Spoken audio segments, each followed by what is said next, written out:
y también al paciente. Pero en este caso vamos a centrarnos en estos puntos importantes, ¿no? De acuerdo a las diapositivas que ha dictado y lo que ha expuesto lo que es el doctor Perales.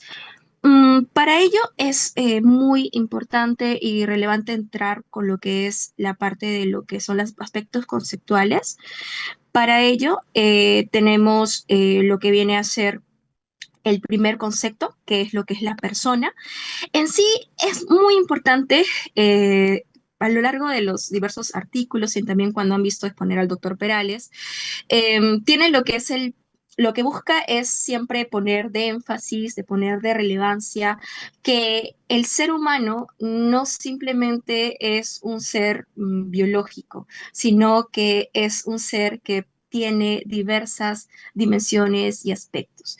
Nosotros en lo que es la medicina no podemos entender o no podemos seguir teniendo quizás un enfoque muy técnico, muy científico, no solamente eso, sino que tenemos que buscar que la interacción de las personas y que a la cual nosotros estamos frente, pues que sea un encuentro humano, que tenga un vínculo emocional en sí, ¿no? Entonces, para ello, nosotros tenemos que entender que la parte de las es una suma. Es una suma de factores, es una suma, es una la cual vamos a tener que todas estas sumas hacen como una unidad, algo integral, pero estos diversos factores no son estáticos, no son fijos, sino que van a ser dinámicos, ¿no? En todo este proceso vamos a presentar lo que es primero la parte inicial, ¿no? Con la cual se inicia, ¿no? La parte biológica, pero no es determinante, ¿no? Sino que a ellos se va a ir sumando lo que es tanto las características, la fase en la cual se va a ir construyendo tanto la parte de los pensamientos, la parte del comportamiento, ¿no? Y cómo esto va a también expresarse a nivel de las acciones, ¿no?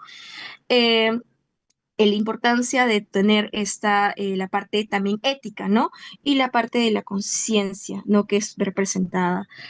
No solamente ello, porque el ser humano no solamente es, se podría decir, solo vive con su mundo interno, sino que tiene una interrelación con el mundo externo, ¿no? Y para ello es muy importante lo que es la parte de la sociedad, ¿no? Entonces, aquí vamos a presentar lo que es también dos puntos importantes, que es la parte epigenético, que también lo señalan, y la parte cinético. ¿Qué quiere decir? Como le había comentado, estos factores, que justamente esta suma de diversos factores no se mantienen estáticos, sino que va a ir cambiando, van a ir cambiando. Por ejemplo, un paciente, vamos a poner un casito clínico, un paciente en este caso un adolescente, no, un adolescente, 13 años, tiene como factor o como antecedente familiar a un padre que ha sido diagnosticado con lo que es esquizofrenia, ¿no? Y vive en un ambiente en el cual pues tiene quizás algunas, vive en un ambiente familiar que es muy sobreprotegido. Tenemos la parte de que él quizás tiene al momento de, en este caso del proceso que está viviendo en su desarrollo, hay unas diversas y de lo acuerdo de lo que es hecho y lo que es interpretación subjetiva del hecho, quizás te presenta algunas diversas, en este caso, situaciones que pueden generar confusión, ¿no?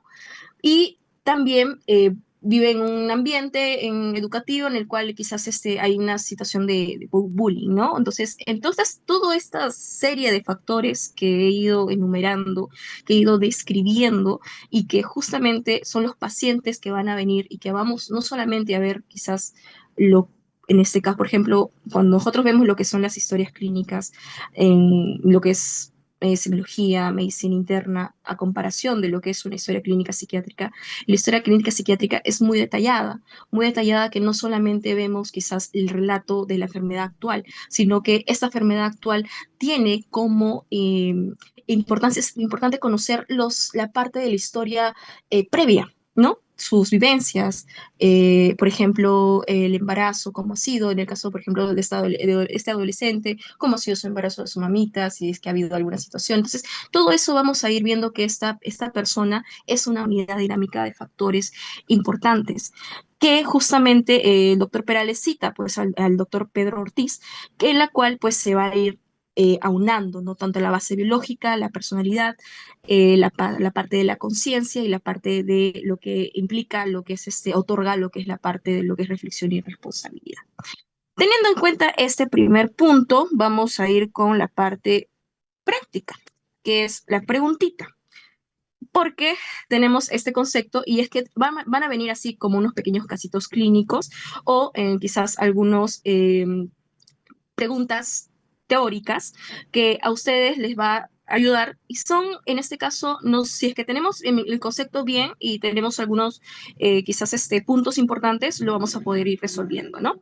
Entonces, cuando el doctor Perales cita lo que es el doctor Ortiz y se afirma, ¿no? Que la persona vamos a encontrarlo en estos determinantes tanto epigenético y cinético, se refiere a qué? Y tenemos las siguientes alternativas. Me gustaría, por favor, que si levanten la manito, ¿no? Para poder, en este caso, tener una clavecita, yo feliz. Y si me dan una clave para poder, o si no, vamos leyendo juntos, ¿sí? Muy bien, acá ya me han dicho la B. Muy bien, hay varios que han colocado la B. Perfecto. Muy bien. Otros sí, perfecto. A ver, vamos a ir viendo por qué no son las otras claves. ¿La sociedad solo influye en la adultez? Eso es falso. ¿Por qué? Porque justamente hemos visto que el entorno va a ir desde lo que es desde la parte de recién nacido hasta lo que es la senectud, ¿correcto? Tenemos otro. ¿La personalidad depende exclusivamente del genoma? No, en parte no, pero también forma parte de uno de los factores que tenemos. ¿El ser humano se desarrolla de manera estática y predecible? Eso es falso, ¿correcto? Entonces tenemos como punto principal la clave lo que es la B.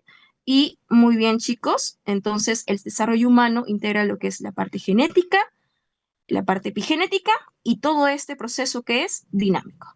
Muy bien, ahora sí vamos con lo siguiente. Otro punto importante que también es muy, muy necesario que ustedes lo repasen es el desarrollo y que lo entiendan, lo que es el desarrollo moral de la persona. Uno dice, pero ¿para qué yo puedo entender esto? ¿En qué me va a servir? ¿No? ¿Cuál es la utilidad? En el caso del desarrollo moral de la persona, en el cual el doctor Perales nos va explicando una serie de fases, ¿no?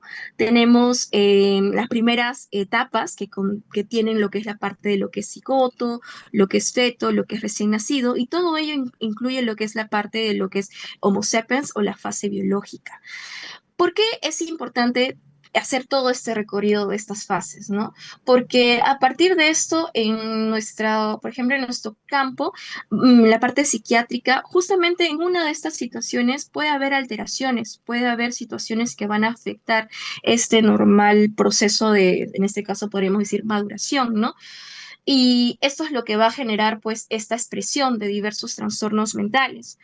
Es por ello la importancia de poder decir en qué momento nosotros podemos considerar que tenemos a una persona, cómo lo podemos definir que tiene lo que es que implica que esté desarrollando las diversas acciones con responsabilidad. Entonces, para ello vamos a ir siguiendo lo que son las otras fases, que viene a ser lo que es infancia, lo que implica lo que es niñez, pubertad y lo que es adolescencia. En este caso tenemos todo ello integra lo que es las etapas de la personalidad.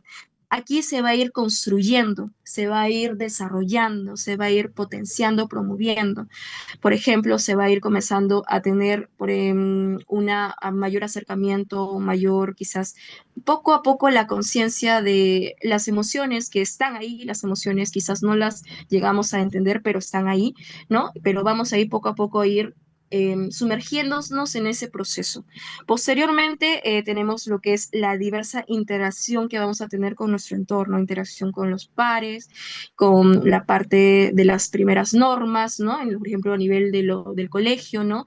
Entonces, entre lo que es el primer contacto con la sociedad, ¿no? Infancia, niñez, pubertad, adolescencia. Entonces, todo ello, si bien es cierto, no estamos, nos menciona ahí o sea, que no estamos totalmente siendo quizás conscientes o evaluando totalmente todas las diversas situaciones, sino que estamos poco a poco adentrándonos en ese proceso. Ahora, posteriormente tenemos lo que es adultez y senectud. Y justamente ahí viene lo que es la palabra, lo que es la parte de persona plena y lo que implica la responsabilidad. ¿Qué implica ser una persona plena y lo que es la responsabilidad? La responsabilidad implica conciencia de sí mismo, interiorización de lo que son las normas, ética y lo que son los valores, y también implica la capacidad de tomar decisiones libres y responder por ellas. En esta situación, por ejemplo, tenemos a un paciente mmm, adulto que en este caso quizás vea alterada esa capacidad de tener esa reflexión o esa capacidad de poder tomar decisiones, ¿no? Por ejemplo, una persona que puede ser como se le dice, no, esta persona no presenta esa característica de responsabilidad porque no es consciente de sí mismo, ¿no? Una persona que tiene quizás algún trastorno que injustamente nubla esa conciencia de sí mismo, que es la conciencia de la realidad. Por ejemplo, entonces esto va a ir, esta situación lo que está haciendo es alterando este desarrollo moral. Entonces, este proceso moral va a ser afectado. Otra punto importante aquí es que no solamente esta situación nos ayuda para ver, o sea, para poder entender a los pacientes en sí, a los pacientes, por ejemplo, psiquiátricos, sino a todos los demás pacientes, porque todos los demás pacientes de otras especialidades en general son seres integrales, ¿no? Y que no solamente van a estar teniendo el aspecto que en ese momento, o sea, no solamente nos vamos a sentar gastrointestinal, sino que vamos a ver que este proceso de tener una enfermedad crónica o una enfermedad quizás aguda, una situación va a afectar la parte de su percepción, quizás la percepción del malestar, ¿no? Entonces, eso es importante poder tener en cuenta. Entonces, todo ello es importante porque justamente el desarrollo moral lo que va a hacer es que nos va a ayudar a entender que la moralidad y la parte espiritual va a ser un punto muy importante y que también va a ayudar, va a sumar a lo que es la parte física, a la parte social, que ya los hemos ido desarrollando en todas estas fases. Y para ello tenemos otra preguntita. En este caso ya no es una pregunta quizás directa, sino es un casito clínico. Y en este casito clínico lo que vamos a buscar es identificar en qué momento, en qué fase o en qué etapa o en qué situación se está encontrando nuestro paciente, ¿no? Tenemos a un paciente de 17 años.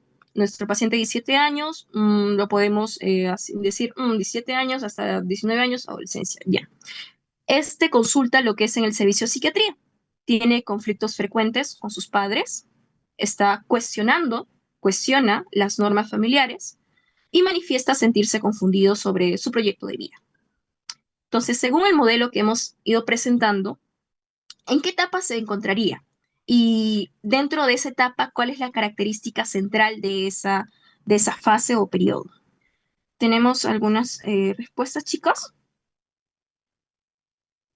Muy bien, muy bien. Acá me dicen la B. Correcto, justo. Exacto. Mayormente cuando tienen casitos clínicos de esto, siempre busquen lo que son los pacientitos. Pacientitos, las características del paciente al cual estamos nosotros teniendo. Por ejemplo, tenemos a un paciente de 17 años. Tenemos a este paciente que está en la adolescencia, tiene conflictos frecuentes con padres, la parte interna, se podría decir familiar, y también con las normas familiares, ¿no? O sea, es como que comienza a darse cuenta, a cuestionar lo que es correcto, lo que es incorrecto, ¿no? Y si estas normas pueden ser absolutas o también pueden ser relativas, ¿no? Y también hablan de lo que es la parte de esa confusión. Entonces, también es importante que dentro, no solamente el desarrollo moral lo entendamos, sino que a partir de ese desarrollo moral hay en paralelo también lo que existe, lo que es el desarrollo de la parte vital, ¿no? Por ejemplo, cuando estudiamos la parte de los conflictos que existían de la teoría de Erik Erikson, por ejemplo, en este caso tenemos una búsqueda de lo que es identidad y lo que es consolidar lo que es la personalidad, ¿no? Entonces, acá justamente, como habían comentado varios compañeros, es la clave B. Pero también acá vamos a ir viendo, ¿no? Algunas características donde pueden justamente enfatizar algunos periodos, ¿no? Por ejemplo, la infancia, con lo que es dependencia total de normas externas, adultez, lo señalan como una fase de maduración integral, ¿no? La plenitud moral con responsabilidad plena y lo que es la senectud, ¿no? Que también nos ayuda a ir integrando la experiencia con esa transmisión de valores. Muy bien, ahora sí pasamos a otro punto importantísimo, que es, ahora sí, hemos visto primero a la persona. Ahora vamos a ver al paciente como persona y a la otra cara de la moneda, que en general es parte de este mismo entorno que es el médico como persona. Porque también el médico, pues al igual que los pacientes, tenemos diversas situaciones, condiciones emocionales y diversas situaciones laborales, que todo eso va a ayudar también como que son dos situaciones, dos seres que se juntan y es como que hacen como un mundo, ¿no? Entonces, para ello vamos a hablar acerca del paciente como persona. Según, en sí, en primer lugar, tenemos que entender que el paciente no es solo un cuerpo enfermo. A pesar de que uno dice, pero el paciente está enfermo, entonces ya no es un sujeto responsable o ya tiene quizás el nivel de decidir o la capacidad de decidir quizás está disminuyendo, ¿no? Siempre y cuando no se existan situaciones quizás que puedan fundamentar lo opuesto, ¿no? Se tiene que seguir entendiendo y seguir sabiendo pues que nuestro paciente sigue siendo un sujeto responsable y digno, ¿no? Y es muy importante entender que este paciente tiene diversas dimensiones. Tenemos dimensiones a nivel biológicas, tiene su bagaje de diversas condiciones que puede tener genéticas, tiene su dimensión psíquica, social, moral y espiritual. El paciente no es solo un cuerpo, es una persona plena. Entonces, tenemos que quitarnos de esa idea de que enfermedad hace que el paciente sea vulnerable, ¿no?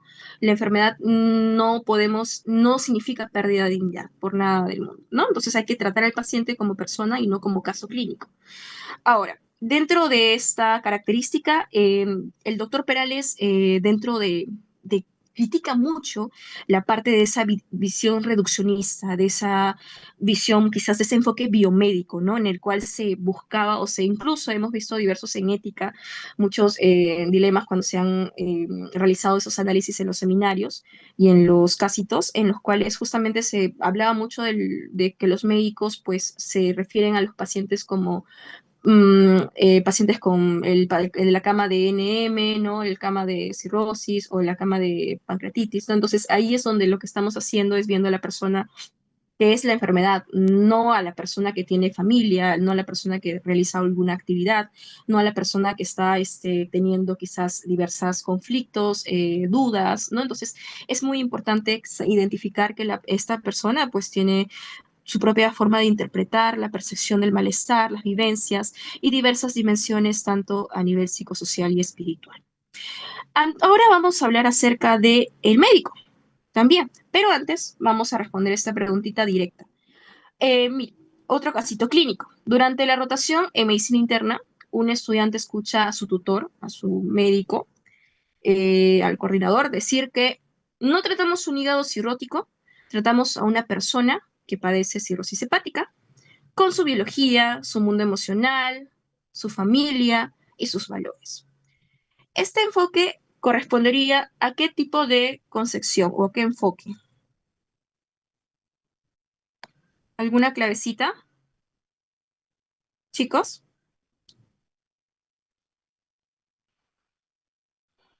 Excelente. Muy bien, chicos, muy bien. Entonces vamos a ir descartando las otras claves. ¿Por qué no?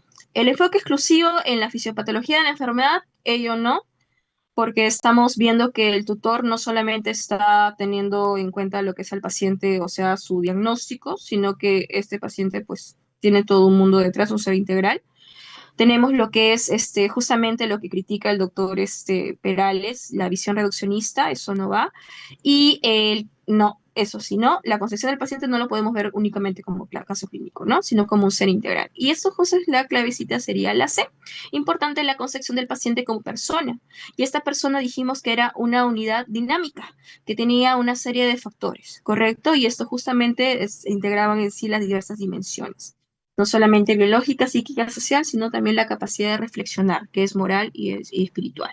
Muy bien, ahora miramos, como dice la otra carita de la moneda, que en general forma parte de esta misma situación, porque el médico también es una persona. Entonces, para eso vamos a señalar lo siguiente, ¿no? El médico viene a ser una persona plena, tiene, al igual que el paciente, sus diversas dimensiones, y dentro de esas dimensiones, por ejemplo, había siempre lo que mencionaba el doctor Perales, citaba bastante a Ortega Gasset, donde decía eh, acerca de yo soy yo y mi circunstancia, ¿no? Y si no la salvo a ella, no me salvo yo. Quiere decir que en este caso, el yo representa al sujeto, ¿no? La conciencia individual, lo propio, ¿no? Lo que viene a ser lo irreductible de cada persona. Es mi núcleo de identidad. Y mi circunstancia viene a ser, en este caso, el doctor siempre hacía comparación a lo que era mi paciente, ¿no? En este caso era este ser humano en el cual yo tenía que velar en sí por sus diversas situaciones que le estaría pasando y si es que yo no, si yo no la salvo, en este caso al paciente, no logro entenderla conscientemente, pues en ese caso es como que la parte de esa vocación de la medicina se estaría viendo quizás vulnerada, ¿no? Entonces es muy importante que también es como que dentro del médico al paciente no lo ve como algo que algo que estudiar desde una parte de biológica, o sea, algo conocimiento, sino lo ve más allá, ¿no? Ahora, vamos a hablar acerca de algunas características del médico. La parte biológica, pues sí, el médico también se enferma, también se fatiga, se desgasta por largas horas en sí de lo que son parte del trabajo. Eh, la parte psíquica va a tener manejo de diversas emociones y también frustraciones, ¿no? Y también lo que tiene es, o sea, tiene que manejar la parte de su propia subjetividad en la práctica clínica. El, el médico de por sí, hay que entender que no es un técnico frío, o sea, no es algo que solamente está teniendo su conocimiento, no se basa solamente en la parte, se podría decir, la parte teórica, ¿no? Sino que también tiene que ir más allá. ¿Ok? Entonces, esta situación de poder entender a estas dos personas, el paciente y médico, que en algún momento van a encontrarse y va a generarse esta relación médico-paciente, va a ser muy importante, porque cuando existe ese encuentro, va a haber en dos personas que si bien es cierto, van a tener distinta conocimiento, distinto bagaje, distintas experiencias, pero tienen un mismo objetivo, ¿no? Que es justamente lograr el entendimiento de la patología que está en cuestión y también lograr el bienestar, ¿no? En este caso del paciente y el médico también buscar aplicar todos sus conocimientos para lograr también mejorar la calidad de vida de nuestro paciente. Entonces ahí vemos a otro punto importante también, que es la parte ética, que es muy importante de la responsabilidad ética y justamente cuando estaba viendo la parte de las diversas características que mencionaba el doctor Perales en sus diversas, en la parte de la teoría, en las diapositivas, señalaba una serie de, por ejemplo, de lo que es la confidencialidad, la parte del respeto, por ejemplo, lo que era en este caso, los principios de bioética, ¿no?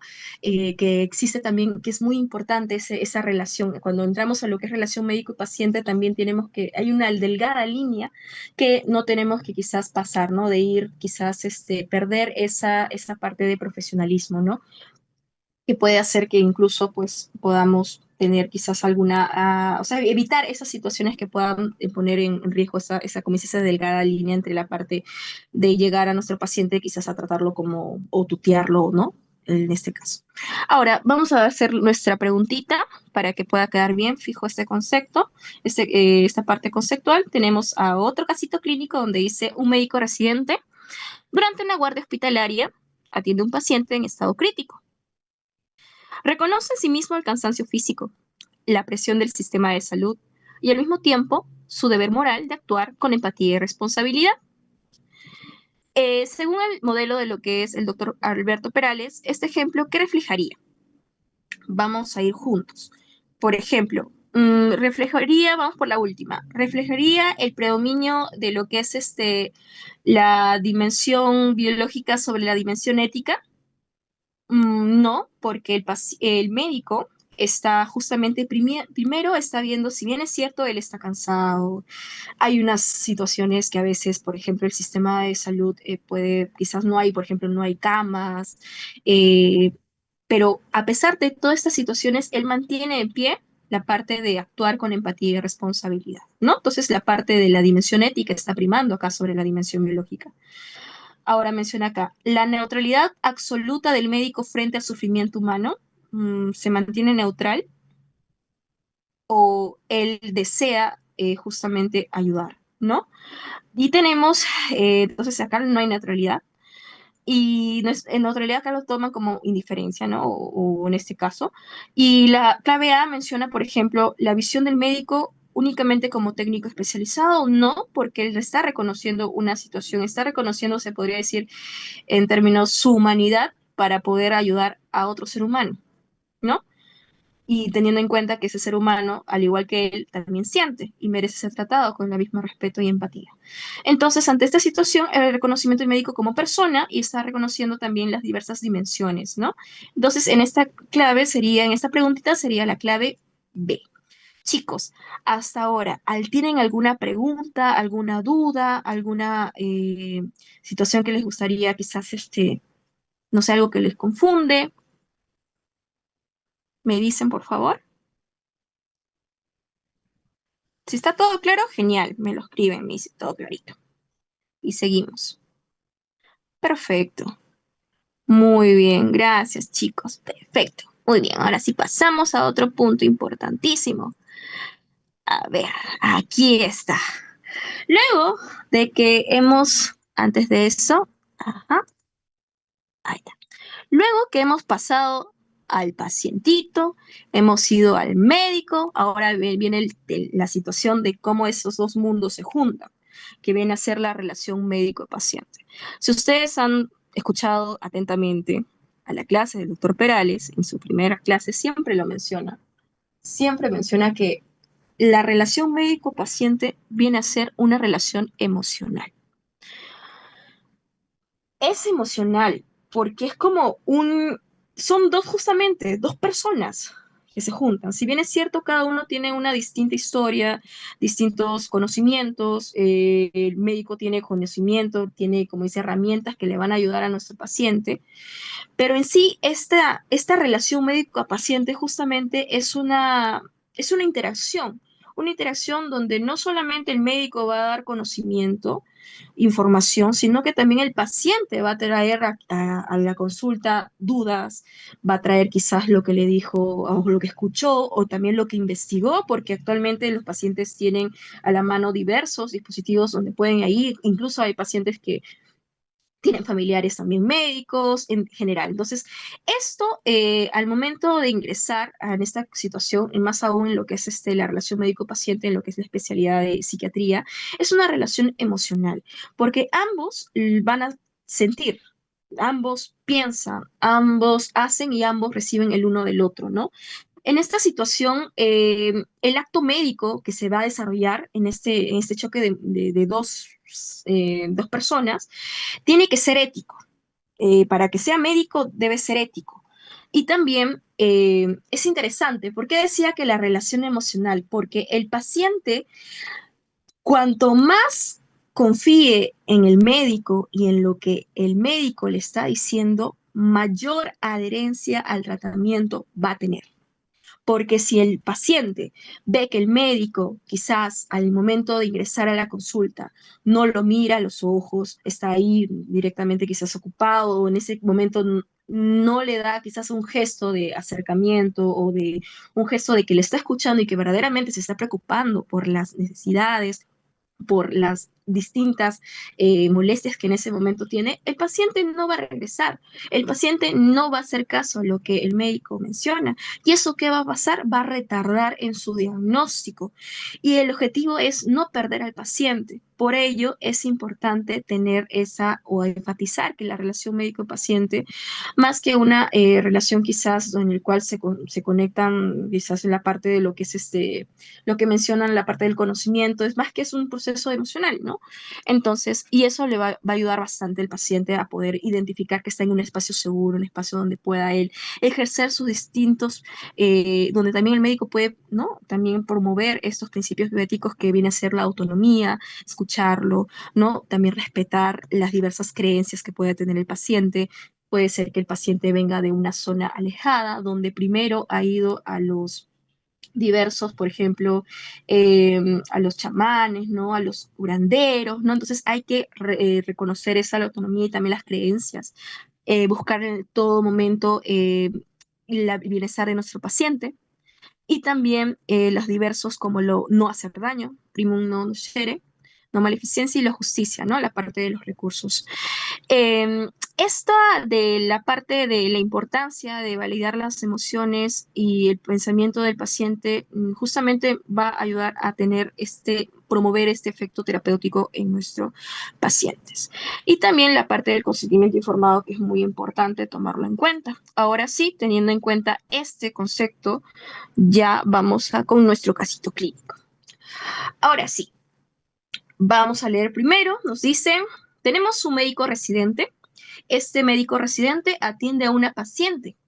Esta pacientita está con diagnóstico de un cáncer terminal y el médico en fase, pues está en fase literal 4, entonces sabe que no existe posibilidad de curación como tal, ¿no? Curación, o sea, lo que es quizás más apeliativo, ¿no? Pero decide ofrecerle acompañamiento, lo que es el manejo de dolor y apoyo espiritual, respetando siempre su autonomía, sus creencias también. Y también, aparte de esta situación, va a permitir, ¿no? Y también tener esa comunicación fluida con la familia y permitir que la familia también participe en las decisiones. Dentro de este pequeño casito, ¿qué estaría ejemplificando? ¿Qué situación ejemplifica esta relación médico-paciente? ¿Cómo podríamos entenderlo? A ver, léanlo con detenimiento las claves y unos segunditos me dicen.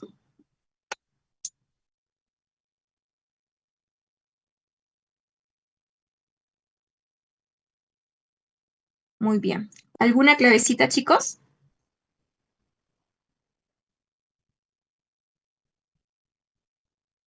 Muy bien, muy bien. Han marcado la parte de la C. Correcto. A ver, vamos a leer entonces las otras clavecitas. Me dicen la C. Ya.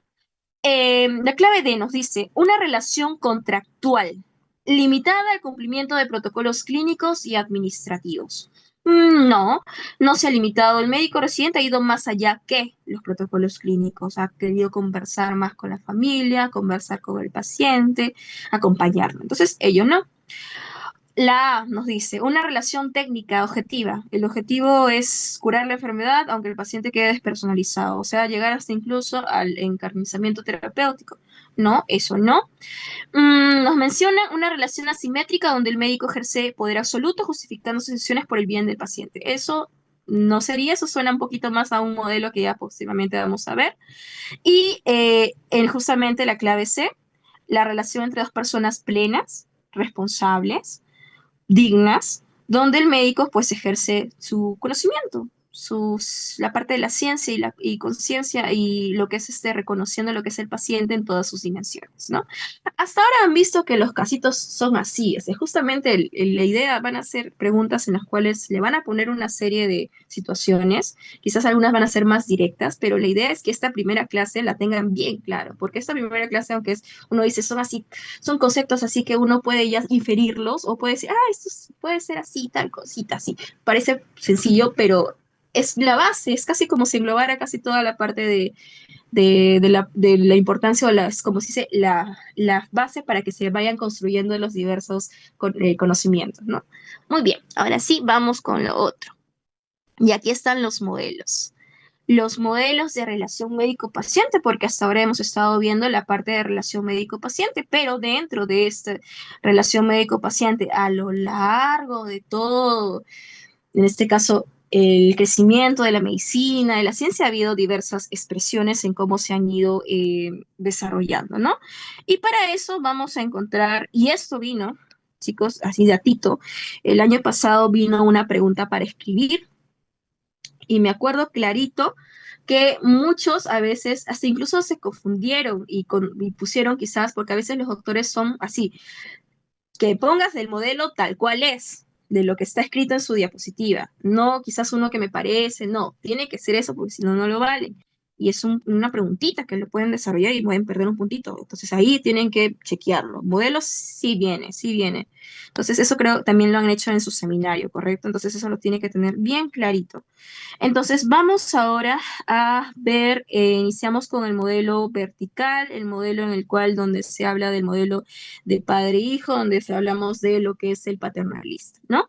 Esto ya lo hemos ido yendo, ¿no? Entendiendo, viendo, es como que se puede decir, ah, ya, es lo que anteriormente se veía, ¿no? Donde el médico miraba al paciente justamente como un ser pasivo, como un hijo en el cual él no tenía ningún tipo de conocimiento y por tanto, como no tiene conocimiento y yo soy el médico que posee los conocimientos, yo soy el que decide. ¿Sí? Porque yo sé cuál es lo mejor para él. No le pregunto nada y el paciente acepta lo que estoy diciendo, ¿no? En este caso, en el modelo paternalista, justo fue la pregunta que vino. Explicaba un casito clínico y algunos incluso pusieron autoritarismo. No, no era, era paternalista, ¿no? Entonces es muy importante que lo tomen en cuenta. Ahora, el modelo paternalista, como les mencioné, acá es un padre que protege. Un padre es como que aquel que el paciente no opina, solamente recibe las indicaciones. Por ejemplo, un casito.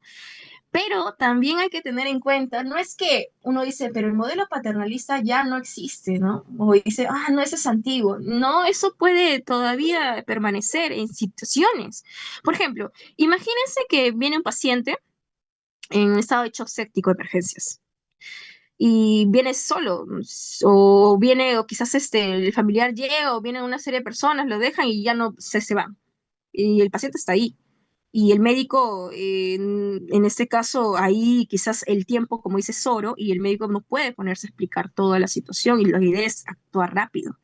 Entonces, intuba, coloca los catéteres centrales, realiza la parte de la antibiótico-terapia empírica. Entonces, aquí, aunque ustedes no crean, el modelo paternalista ha permitido que al paciente le den rápido, ¿no? Entonces, ahí también no es que lo vean, quizás hay situaciones que van a ir permanecer o ahí van a ir, como dicen, paralelo. Entonces, pero ahí es bueno identificarlos. Por ejemplo, entonces acá, palabras claves que el médico decide por el paciente. Ahora vamos con el modelo informativo, como su propio nombre dice. Aquí lo que está haciendo el médico, por ejemplo, en la imagen, es que es una persona que está brindando datos, datos objetivos, brindándoles esta situación, por ejemplo, este procedimiento da tal cosa, este procedimiento le va a dar una serie de batería de información al paciente y el paciente es el que decide qué realizar. Ahí el médico por nada del mundo no realiza una acción de coerción, o sea, no es que está ahí metiendo quizás alguna sugerencia, ¿no? Por ejemplo, le des un casito. En una consulta ambulatoria, un médico explica a un paciente con hipertensión, dice, bueno, este medicamento tiene este efecto, pero también tiene estos efectos adversos, ¿no? También tenemos a otro medicamento que no da este efecto adverso, pero es un poco más carito. Usted elija, ¿no? Yo le he dado tal información, ¿no? Entonces ahí se está planteando lo que es un modelo informativo. Ahora vemos con el modelo, entonces acá palabra clave sería que el médico informa, el paciente es el que decide. El modelo interpretativo en sí, el modelo interpretativo, aquí el médico tiene la característica de ser acompañante. El médico va a permitir o va a ayudar al paciente a descubrir qué es lo más valioso para él.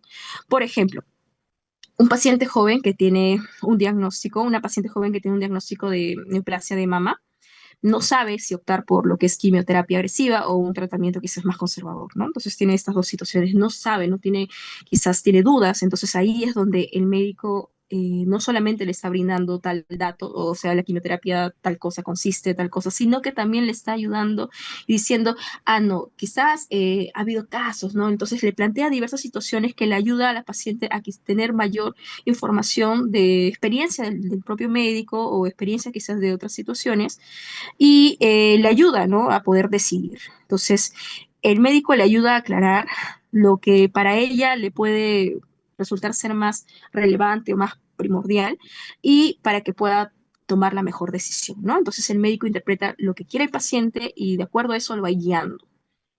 Pero en ningún momento hay coerción, ¿correcto? No es que, ah, yo le estoy imponiendo, no. Ahora el modelo deliberativo. El modelo deliberativo como tal es uno de los que más, hasta incluso mencionan que es uno de los más recomendados, ¿no? Aquí ya vemos un diálogo, una horizontalidad total, un diálogo maduro entre lo que es el médico y el paciente. Ambos están aportando. El médico está aportando el conocimiento, el paciente está aportando información valiosa que le va a ayudar también al médico a poder decidir cuál es lo más importante para el paciente, de acuerdo a circunstancias. Se está llegando a una decisión compartida. Por ejemplo, tenemos a un pacientito que tiene insuficiencia renal, ya está en una RC crónica. Y dice, pues tenemos dos opciones, ¿no? Una hemodiálisis o una diálisis peritoneal, ¿no? Y entonces el médico le está comenzando a explicar diversas, de acuerdo a los últimos avances, actualizaciones que ha tenido algunas guías clínicas para manejo de RC, y le dice, mire, esta acción, según sus características, según sus comorbilidades, según el estilo de vida que tiene, según a todo, es mayormente parece, mejor dicho, es para usted. Entonces, van decidiendo juntos, pero este médico no va a poder ayudarle al paciente si es que el paciente también no brinda información y también no pone qué es lo que él desea, ¿no? Entonces, es muy importante. Entonces, aquí juntamente el médico y el paciente dialogan para llegar a la mejor decisión. Ahora sí, ya para finalizar, vamos a ir con las tres últimas preguntitas, rapidito nomás, chicos. En este caso, este es para finalizar la primera teoría, tenemos a los pregunta 6. ¿Cuál es la opción correcta según los modelos relación médico-paciente?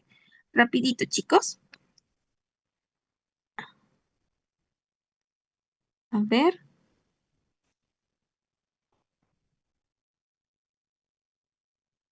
¿alguna clavecita?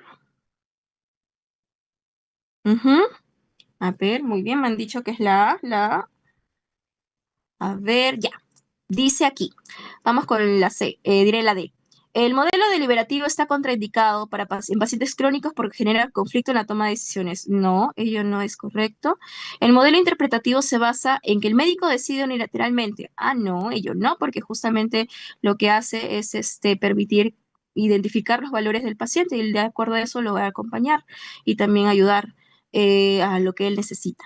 El modelo paternalista no, eso no, él no respeta y el modelo informativo maximiza la autonomía del paciente, pero justamente puede reducir al médico a un simple proveedor de datos. Muy bien, otra preguntita. Ahora esta es incorrecta. Es importante leer bien las preguntas, chicos, ¿sí? Porque puede ser correcta y marcan de frente. No, incorrecta, te están diciendo. ¿Cuál sería, chicos, rapidito?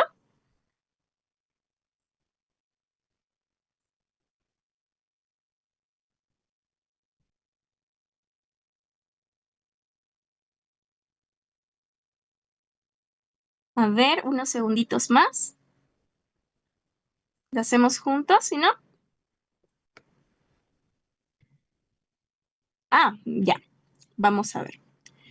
Nos dice, el modelo paternalista puede ser necesario en emergencias cuando el paciente no puede decidir.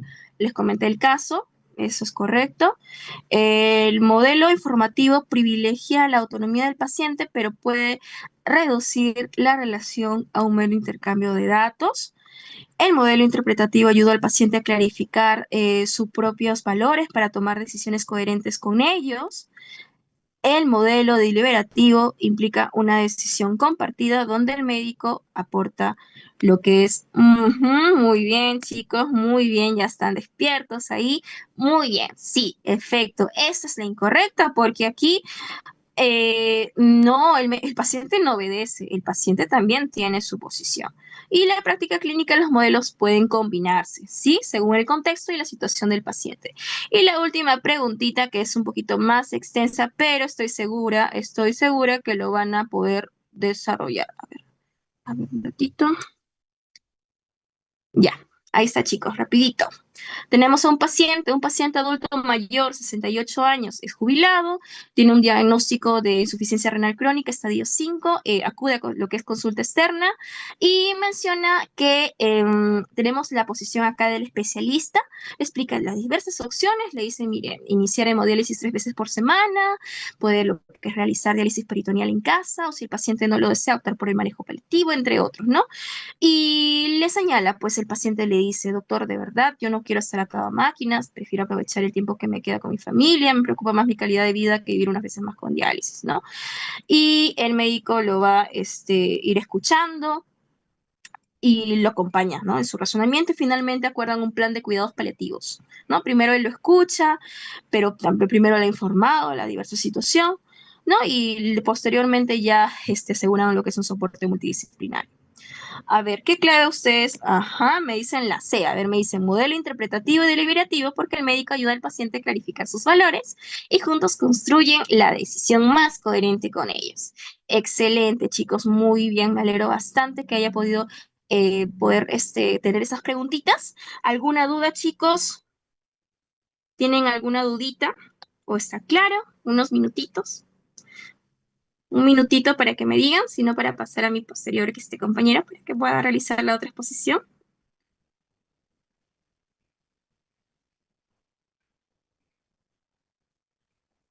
Sí, sí. Lo más, se podría decir, horizontal es lo deliberativo. Lo deliberativo se podría decir lo más idóneo, en el cual las dos posiciones van a permitir una mejor elegir como dice la terapéutica más que les conviene no solamente, o sea, busca el bienestar del paciente, pero el paciente es una persona, o sea, un agente activo, está como que consciente de su patología, sabe las condiciones que está teniendo, las comorbilidades, entre otros, ¿no? Entonces, eso sería. Ujú. ¿Otra pregunta? ¿Quedó claro la respuesta?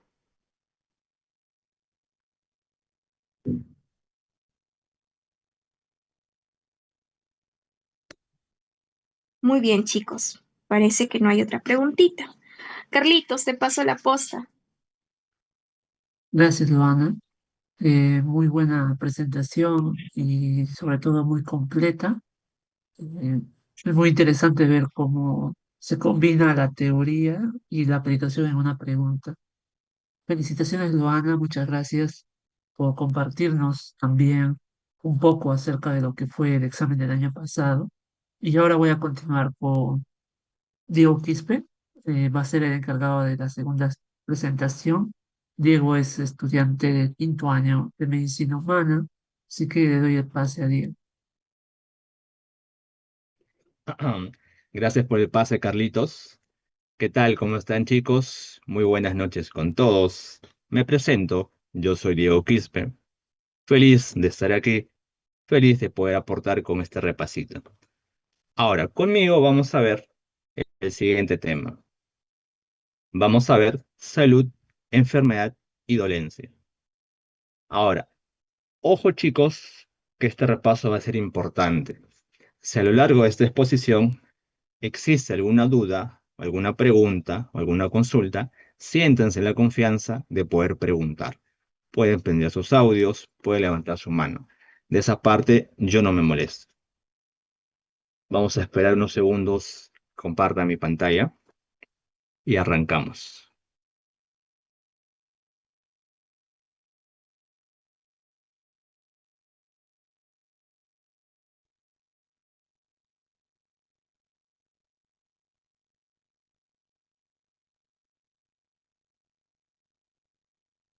Ya está. Ahora sí, arrancamos con este repasito. A ver, como le comenté, vamos a comenzar con lo que es salud, enfermedad y dolencia. Tenemos acá los tópicos. Vamos a ver tanto la interpretación de salud y enfermedad, lo que es resiliencia y dolencia. Ahora, les explico la dinámica. Acá les he traído las fijas, las pepas, son preguntas que han venido en exámenes pasados. Voy a colocar las preguntas, quiero que ustedes lo lean, lo analicen, y mientras van pensando en las respuestas, vamos a hacer un pequeño repaso teórico. Acabamos ese repaso teórico y regresamos a la pregunta. Y así vamos avanzando. A ver, vamos a comenzar entonces con lo que es salud y enfermedad. Recuerden, chicos, que en la antigua Grecia, ¿qué cosa es lo que pasaba en la antigua Grecia? Habían dos escuelas, la escuela de Cos y la escuela de Nidos.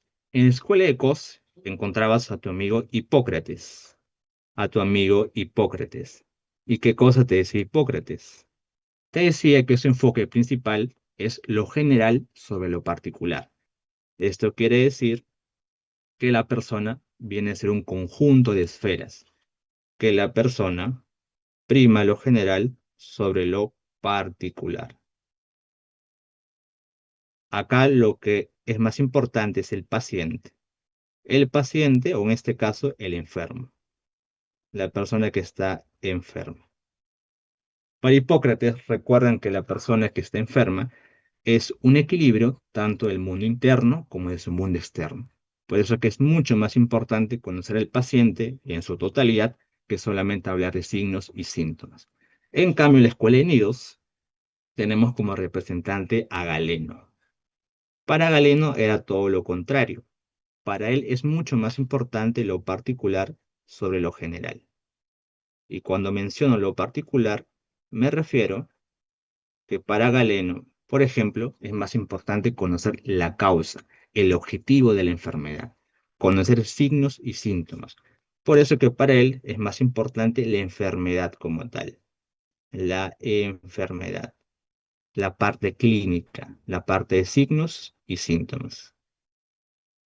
Ahora, pasó el tiempo, pasó los años, y estas escuelas se convirtieron en enfoques. Vamos a ver que la escuela de Cos viene por acá, evolucionó a un enfoque que se llama medicina centrada en la persona. Y la escuela de Nidos viene por acá, evolucionó en lo que es un enfoque biomédico. Ojo que acá se están cruzando. Ahora, ¿qué es lo que pasa en el enfoque biomédico? Como su nombre lo dice, es un enfoque más biológico, es un enfoque más clínico, que se centra en signos y síntomas. Se centra más en la clínica del paciente. Simplemente reduce en que todo paciente tiene signos y síntomas. No importa mucho su esfera social, su religión, sus creencias, su cultura, etc. En cambio, cuando hablamos del enfoque de la medicina centrada en la persona, hablamos de un enfoque más integral. Un enfoque que abarca a la persona o al paciente en su totalidad. Tanto la esfera social, la esfera psicológica, mental, cultural, religiosa, etcétera, etcétera. Eso es lo más importante. Ahora, regresando a la pregunta, ¿qué nos dice esta preguntita? A diferencia del modelo biomédico, ojo, te hablan del modelo biomédico, el modelo biopsicosocial en salud contempla, completamos, como una acción necesaria. ¿Cuál sería su clave, chicos? ¿Qué dirían ahí? Nos están preguntando en ese caso, ¿cuál es la característica principal del modelo biopsicosocial? Lo hacemos conmigo por acá. A ver, la letra A nos dice intervención central en la enfermedad. Ya, por acá me dicen la B, la B. Vamos a ver, vamos a descartar claves. A ver, la A me dice intervención central en la enfermedad. ¿Quién se centra en la enfermedad? El enfoque biomédico.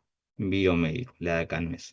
Resolución de problemas integrales. Ya, un enfoque más integral, un enfoque holístico sería biopsicosocial. Muy bien. La C, la objetividad en la atención médica. No, sería biomédico. La D, el objetivo basado en hallazgos clínicos. No, sería biomédico. Clave, la B. Muy bien, perfecto. Seguimos con la siguiente preguntita. A ver, por acá. ¿Cuál no corresponde al concepto de resiliencia? Uy, acá nos están hablando de resiliencia. Entonces vamos a profundizar un poquito más. A ver, ¿qué cosa es la resiliencia? Recordemos que según la RAE, la resiliencia es una capacidad humana. Recuerden que los animales no tienen resiliencia.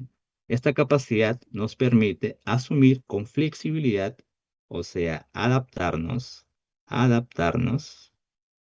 a situaciones límites, a situaciones adversas y tener la capacidad de poder sobreponernos a ellas. Eso es lo más importante. Recuerden que la resiliencia es dinámico, no es estático, no es estático, no es estático. Las personas, ojo, no nacen resilientes. Las personas se hacen resilientes. Es muy diferente.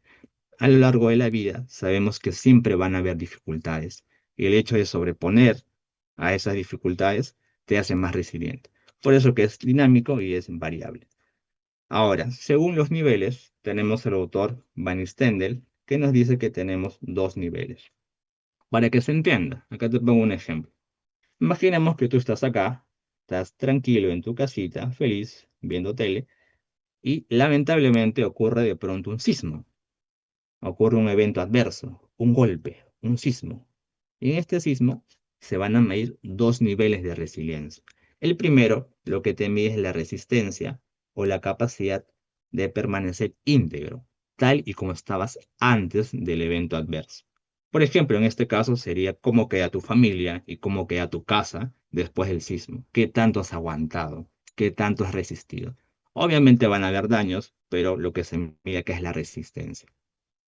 Y en un segundo nivel es la capacidad de reconstrucción, la capacidad de todo lo que se ha caído, sacarlo adelante. Son dos niveles.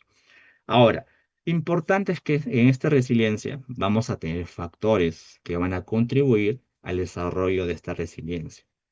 Como te dije, la resiliencia es variable. Varía según el contexto, según la edad, también según el sexo. Por ejemplo, un factor importante es la red de apoyo familiar. El hecho de tener un soporte familiar en un ambiente saludable, en una familia saludable, es un factor positivo de resiliencia. ¿Qué más? Las habilidades de comunicación. Las personas que tienen el poder de comunicar, primero de identificar problemas, segundo de buscar soluciones, tercero de comunicarlo, son personas más resilientes. Tercero, el hecho del autoconocimiento. Esto significa que la persona debe conocer tanto su fortaleza, sus debilidades, sus amenazas, el FODA, y confiar en sus fortalezas. Y por último, pero no menos importante, es el manejo de las emociones. El hecho de saber gestionar, de tener una inteligencia emocional. Es muy importante para el hecho de la resiliencia. Ahora, sabiendo esto, vamos a contestar la preguntita. Vamos para acá. ¿Cuál no corresponde, ojo, no corresponde al concepto de resiliencia? ¿Cuál sería su clave, chicos? A ver quién se lanza. ¿Un valiente o una valiente?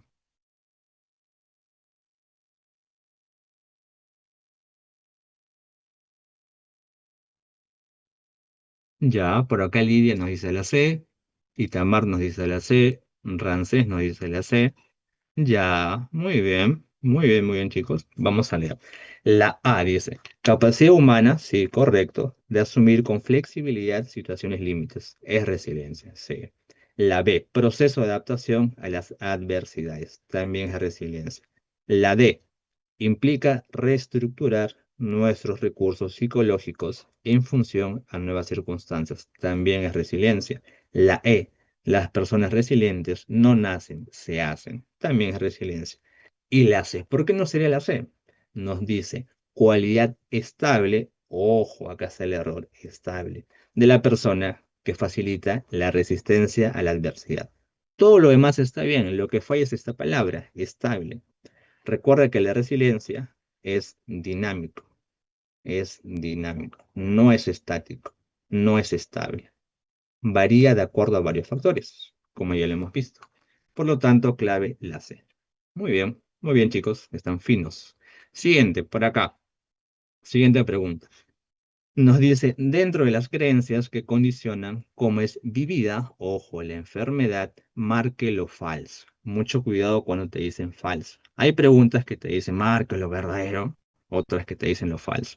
No vayan a caer en eso, chicos. Ahora, nos hablan del proceso de enfermedad. Si hablamos de enfermedad, tenemos que hablar de dolencia. Ahora, Diego, ¿pero qué cosa es dolencia? Recuerden que cada persona vive de forma subjetiva su enfermedad. Cada persona tiene su padecimiento, tiene su forma de llevar ese problema. A eso se llama dolencia. La dolencia es algo subjetivo. Como ya lo mencioné, es la forma en que cada persona percibe y vive su problema de salud o su enfermedad. Ahora, esta dolencia tiene dimensiones. Según Stewart y Brown, tenemos 4 dimensiones. Primero, sumamente importante, cómo las personas perciben el origen de su problema o de su enfermedad. Por ejemplo, tenemos un pacientito que tiene cáncer, ponte en ese supuesto. Puede ser que la persona piense que el origen de su cáncer es por un castigo divino. Es porque, por ejemplo, no asistió todos los domingos a la iglesia, ha sido una persona pecadora. Piensa que por eso tiene cáncer. Como que también otra persona puede tener más conocimientos académicos sobre eso. El origen es bastante variable. Segundo, tenemos los sentimientos de la persona hacia el problema que se originó. Cómo la persona se siente frente a este problema. Hay, por ejemplo, personas que toman la enfermedad como si fuera un reto. Ellos piensan y dicen, bien, yo tengo tal enfermedad, pero para mí eso es un reto. Es algo que la vida me ha puesto para yo superarlo y así ser mejor persona cada día. Así que cada persona tiene diferentes sentimientos de afrontar cada problema. Tercero, el impacto en su capacidad adaptativa. ¿Qué tanto se está adaptando la persona con este problema? Y por último, las expectativas que tiene esta persona con respecto a la atención. Tenemos entonces 4 dimensiones. Ahora, ¿y por qué hablamos de las dimensiones? Porque conociendo las dimensiones, vamos a poder hablar de la prevención. Es sumamente importante. Vamos a hablar de la prevención. Esto es un tema ya más de salud pública, pero también entra dentro de introducción en la psiquiatría, que también lo van a ver el siguiente año en epidemia, así que ojo con esto. Tenemos 4 niveles de prevención, chicos. El primer nivel, vamos a ver que es cuando el paciente no tiene dolencia y no tiene enfermedad. Ojo, D de dolencia y E de enfermedad. E de enfermedad.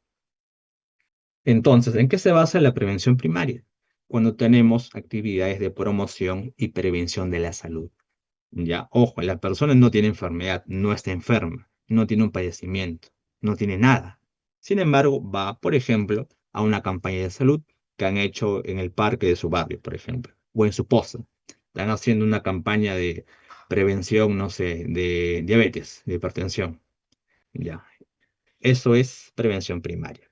Prevención secundaria se basa en el diagnóstico temprano y en el tratamiento precoz. Ojo, como dice tratamiento precoz, cuando hablamos de prevención secundaria, la persona sí tiene la enfermedad, pero no tiene dolencia. En muchos casos, la persona está enferma, pero no sabe que está enferma. Y como no sabe que está enferma, no tiene dolencia. ¿Me dejo entender? Por ejemplo, en estos casos se ven las pruebas de cribado o las pruebas de tamizaje. Las pruebas de tamizaje, por ejemplo. Por ejemplo, en la época del COVID, cuando las personas se hacían una prueba rápida, un hisopado, por ejemplo, eso es prevención secundaria. Lo que se busca es un diagnóstico temprano y un tratamiento precoz. Eso es secundario. Prevención terciaria. En este caso, lo que se busca es bajar las secuelas y mejorar la rehabilitación de la persona. Hacer que la persona que ya está enferma tenga el menor daño posible. Y si es posible también reintroducir a esta persona en la sociedad, que vuelva, que trabaje, que chambee. Ese es el objetivo. En este caso, la persona tiene la enfermedad y también tiene la dolencia. Tienen ambas. ¿Ya? Por ejemplo, un tratamiento clínico para la diabetes, por ejemplo. Y ahora, prevención cuaternaria, que es importante y en sus diapositivas también estaban bastante resaltados. En este caso, la prevención cuaternaria es para evitar el encarnizamiento terapéutico. Importante. Encarnizamiento terapéutico. Evitar, por ejemplo, procesos invasivos excesivos. Invasivos excesivos. Hay, por ejemplo, pacientes, chicos, que ya son paliativos, pacientes que ya están en las últimas, pacientes que no vale la pena que entren a sala de operaciones, porque el hecho de entrar va a ser más bien mayor riesgo, puede más bien matar al paciente en vez de ayudarlo. A eso se refiere con prevención cuaternaria. Y en este caso, el paciente tiene dolencia, pero no tiene enfermedad. Un ejemplo simple. No sé, mire, a mí, por ejemplo, tenemos un familiar que va a consulta de gastro y le dice, doctor, a mí me duele mucho el estómago, siento que tengo gastritis o algo así. Y el médico le dice, ya, usted tiene que hacerse endoscopía de forma inmediata. O le propone una intervención muy invasiva. A eso se refiere con la prevención cuaternaria, a evitar todo lo que es invasivo en exceso. Ahora, dicho esto, vamos con la preguntita. Vamos a responder la preguntita. A ver, acá nos dice, dentro de las creencias que condicionan cómo es vivida la enfermedad, marque lo falso. A ver, chicos, acá les creo. Lance sus clavecitas. ¿Quién es el valiente o la valiente?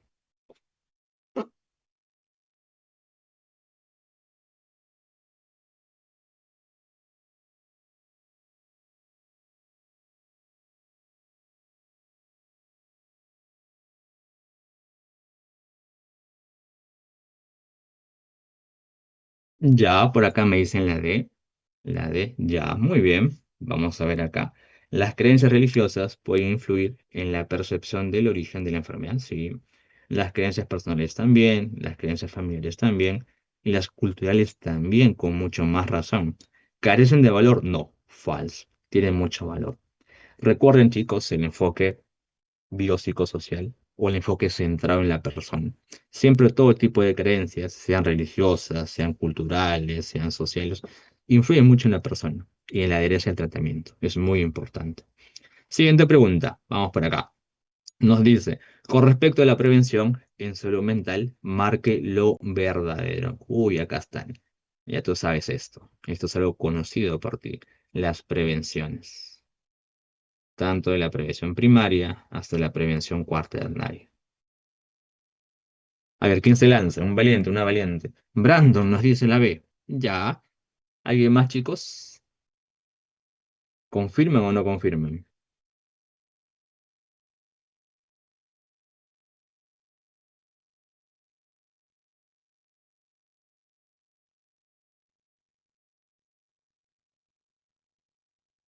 A ver, vamos a ver las clavecitas. Prevención primaria. ¿Su objetivo es reducir las secuelas? No, esto es prevención terciaria.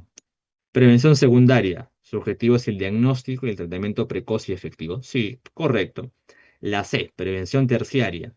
Su objetivo es la intervención en crisis y su derivación. No. Prevención primaria. La reducción de las incidencias de enfermedades mentales es su prioridad. No. Es más preventivo promocional la primaria. Por lo tanto, correcto. Muy bien. La clave sería la B. Muy bien, chicos. Han sido todas las preguntas que he recopilado para este repaso. Espero que haya quedado todo claro. Vamos a dar unos 10 o 15 segundos para las preguntas, en caso las haya. Aprovechen este tiempo, chicos.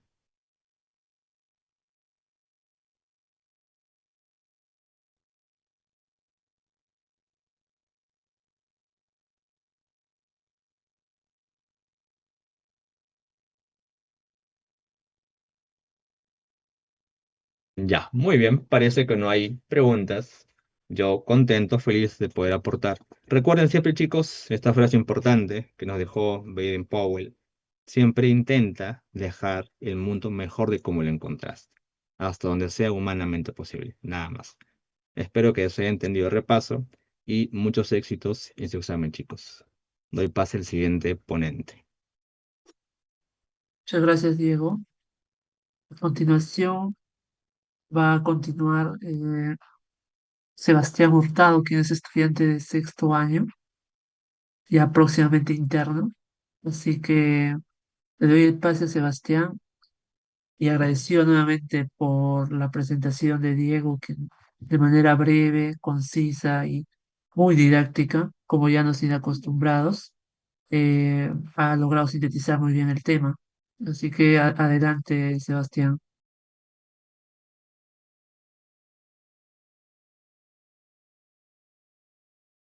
Sí, muy buenas noches, Carlos. ¿Me pueden confirmar si se ve y se me escucha, por favor? Se ve, Ya, muchas gracias, ahí se Carlitos. escucha. Bien, bien. Muy buenas noches con todos nuevamente. Carlitos ya me presentó, pero nuevamente solo resaltar, soy Sebastián Alejandro Hurtado Muñoz, estudiante de medicina del sexto año. Y hoy vamos a compartir con ustedes ¿eh? Un tema que es que nos va a permitir responder preguntas y al mismo tiempo aprender algunas cositas que son muy importantes para nosotros, ¿no?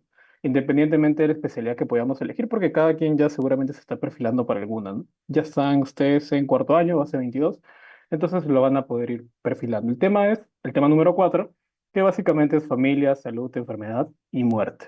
Cualquier duda pueden hacerlo en cualquier momento de la exposición o ya si las tienen después, este es mi correo o lo pueden mandar en general por la ayudantía, ¿no? Igual voy a compartiré posteriormente mis diapositivas.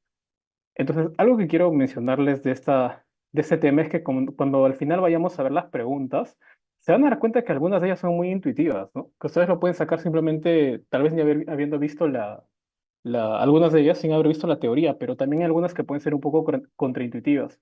Entonces, el objetivo de esta, como le digo, es tanto que aprendan, pero también que puedan responder las preguntas, ¿no? En ambos casos es el objetivo que queremos buscar con este tipo de repasos, no ayudarlos, pero también que puedan justamente aprender. Y algo que me parece que con ustedes es mi primera ponencia que voy a hacer, entonces yo suelo resaltar algunas cositas que considero que cuando ustedes vean la diapo o la grabación digan, bueno, esto es lo importante y esto es lo que más tengo que recordar, ¿no?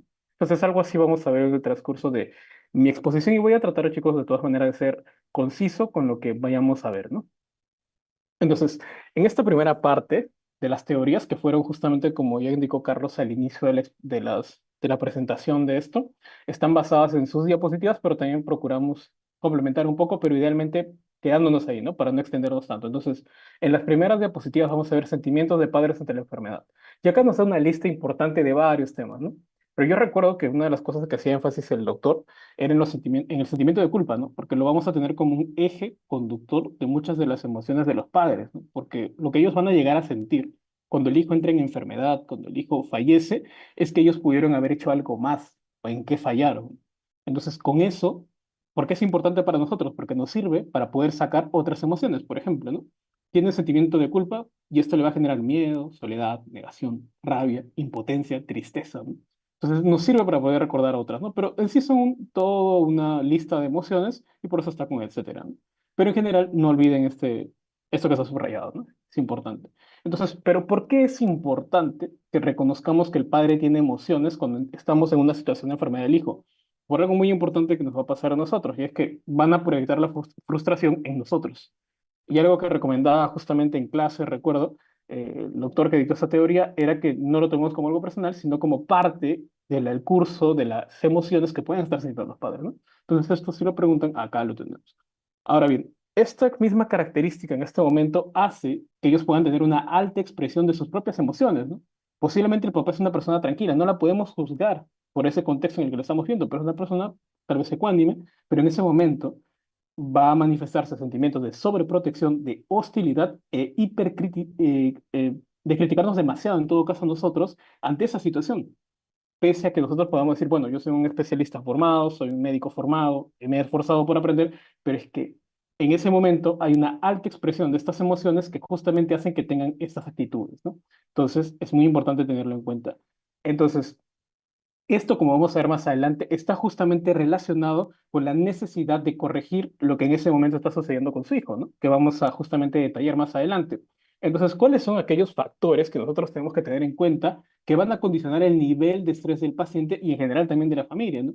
Bueno, lo divide en la teoría en 5 puntos. Uno de ellos son las características del paciente, es decir, la gravedad del problema, la edad y la cercanía que tengan con el mismo. No es lo mismo un tío que vive con ellos a un tío que lo ven de vez en cuando, ¿no? Va a ser mayor la tasa o digamos la intensidad de las emociones que puedan generar cuando hay más cercanía. Al mismo tiempo, las edades también pueden ser importantes, no se especifica en cuáles específicamente, pero ahí están, y la gravedad del problema, ¿no? No es lo mismo acudir por un brazo roto que porque el paciente entra en paro, ¿no? Es muy diferente las situaciones.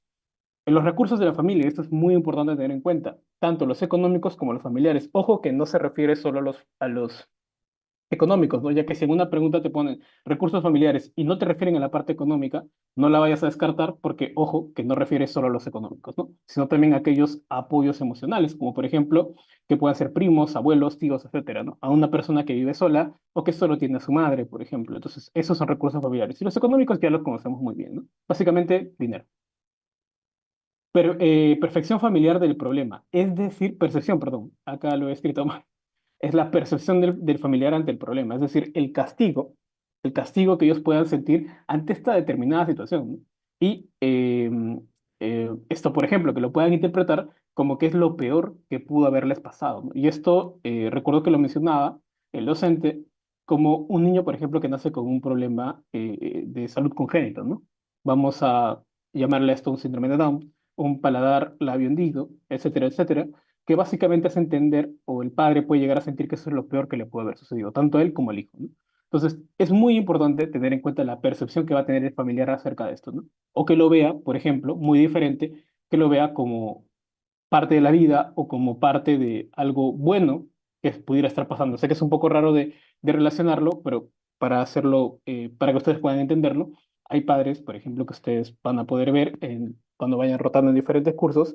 Por ejemplo, yo lo veo ahora en pediatría, que consideran que un niño con síndrome de Down puede llegar a ser una bendición, porque pueden sentir que el hijo nunca se va a ir de su lado, ¿no? Al menos hasta que el pequeño naturalmente tenga este ciclo de vida, ¿no? A diferencia de personas como ustedes que tal vez ya se van de casa muy temprano.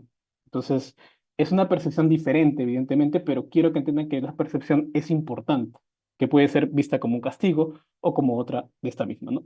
Y algo que han preguntado es sobre las estructuras de la familia y específicamente el patrón rígido, ¿no? ¿Qué quiere decir esto?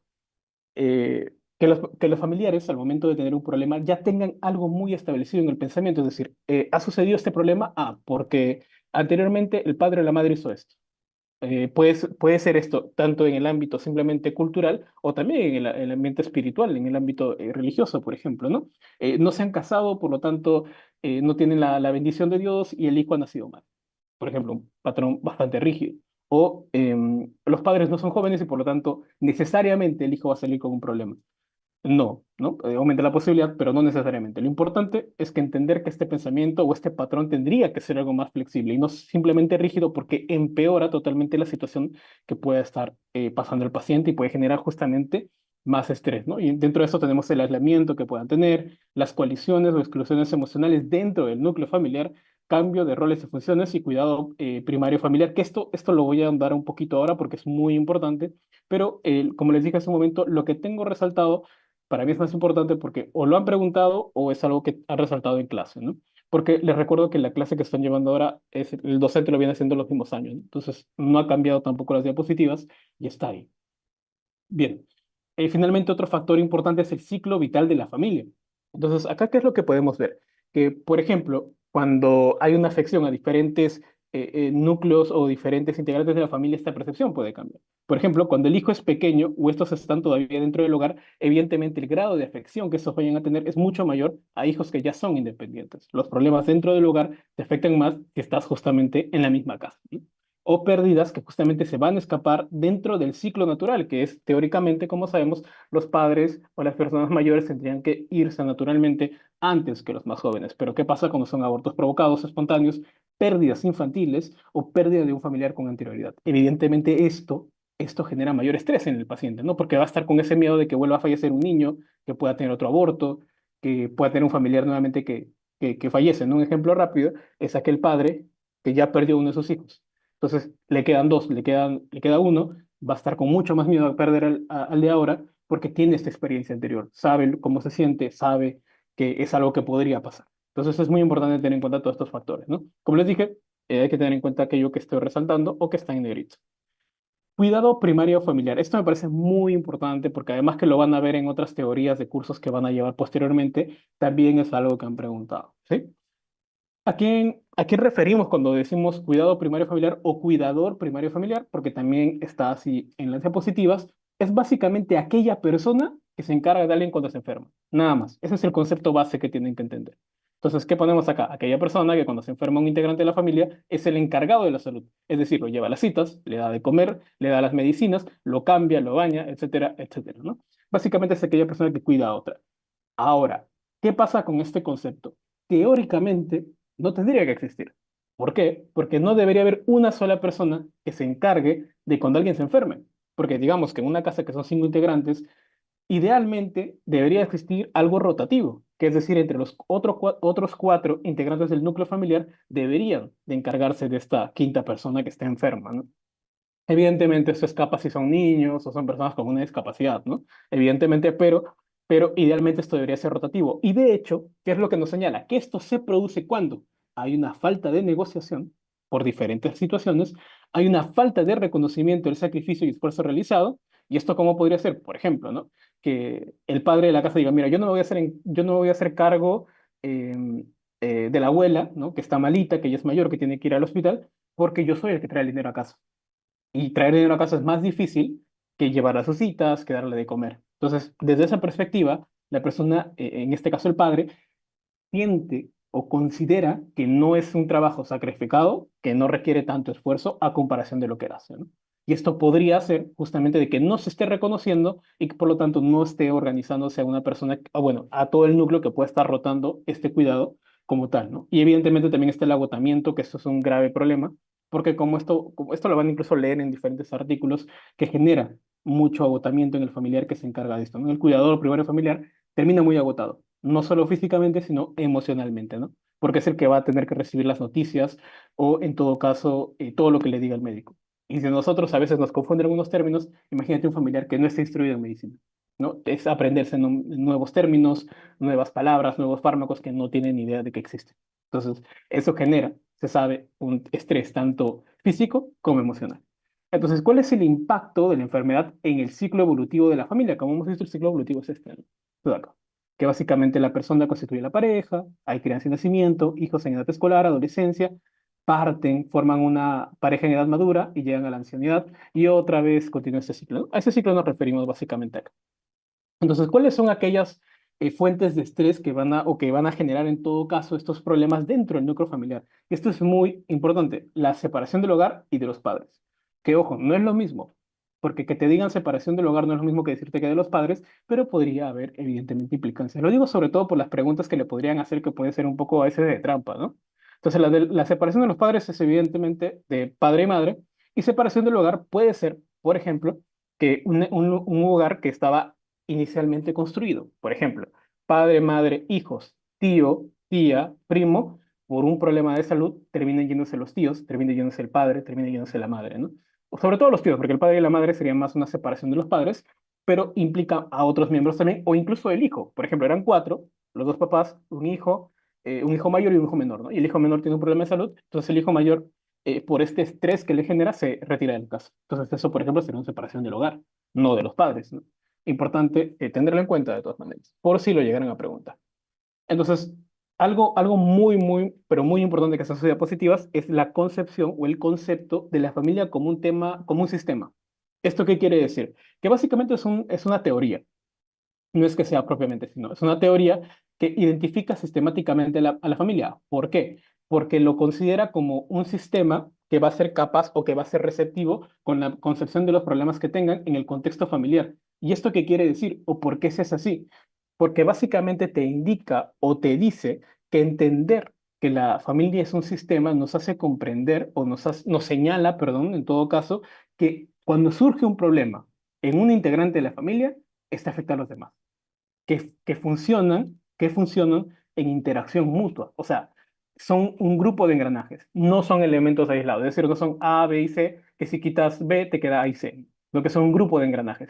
Y si tú retiras o detienes uno de estos engranajes, naturalmente vas a detener todo el circuito o vas a, en todo caso, alterar el circuito. Entonces, esto es lo que nos quiere decir la familia como un sistema, no como un grupo de individuos no organizados, sino que sean relacionados entre sí que básicamente sufren las secuelas o sufren el daño de manera global. Y esto es muy importante, ¿por qué? Porque también fue pregunta y porque también es importante entender que una familia es idealmente un sistema abierto.